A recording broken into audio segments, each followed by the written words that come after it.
Hello and welcome to another game preview. My name's Haas, and this time we're taking a look at an upcoming action RPG by the name of Grim Dawn.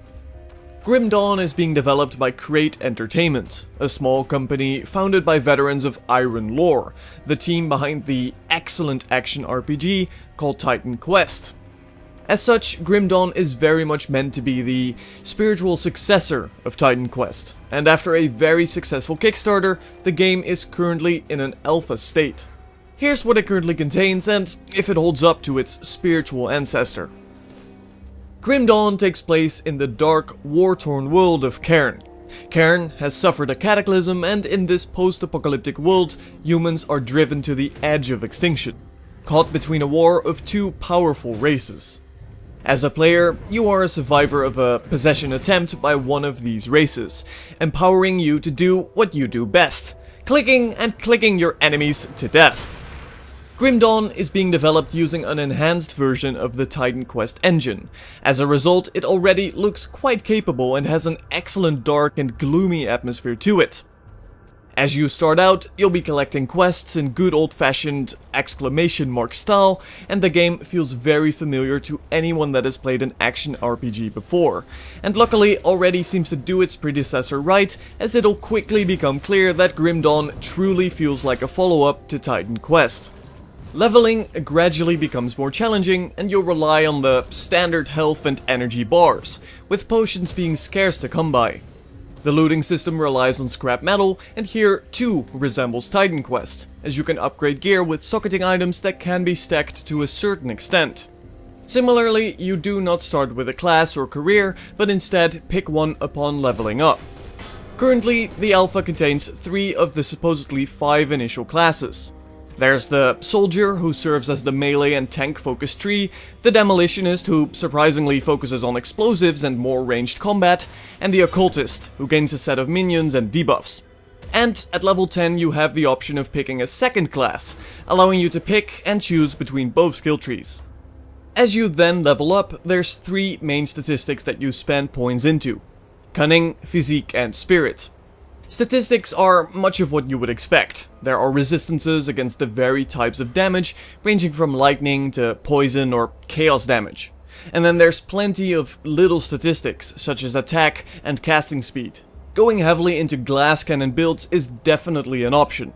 There are plenty of specific damage upgrades, such as fire or poison increase, and even total damage modifiers, with statistics such as Spirit directly increasing magical damage.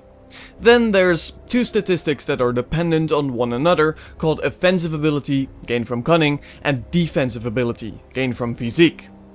If your offensive ability is higher than the defensive ability of an enemy, you can easily start racking up high amounts of critical hits, allowing you to run through enemies rather quickly. But of course, at the cost of having little defense yourself. Or if your offensive ability is significantly lower than their defensive ability, then you'll notice you are often missing or getting deflects. These points per level are not as important as you might think though, as the skill tree matters far more. Directly copying the system Titan Quest used, you have to spend skill points to level up each individual skill tree, which then passively grants you a ton of health, energy, cunning, physique and spirit, depending on which actual class you are spending points into.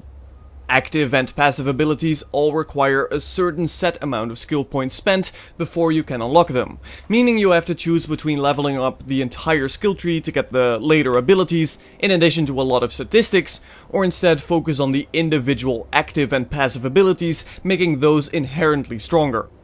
As, again, it is merely in alpha, these skills can of course all be changed, but one point to take away here is that already there is a ton of variation to pick from.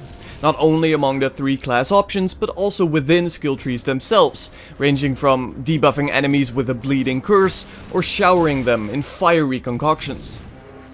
Combat itself consists of whatever weapon you have equipped, and whatever active abilities you ended up taking from the skill trees. And already the combat feels really solid. Melee combat has a decent amount of punch behind it, and ranged projectiles can intercept one another, though ranged combat is certainly lacking in the impact department. You can easily cancel out of any skill animation, which means the combat does not at all feel sluggish.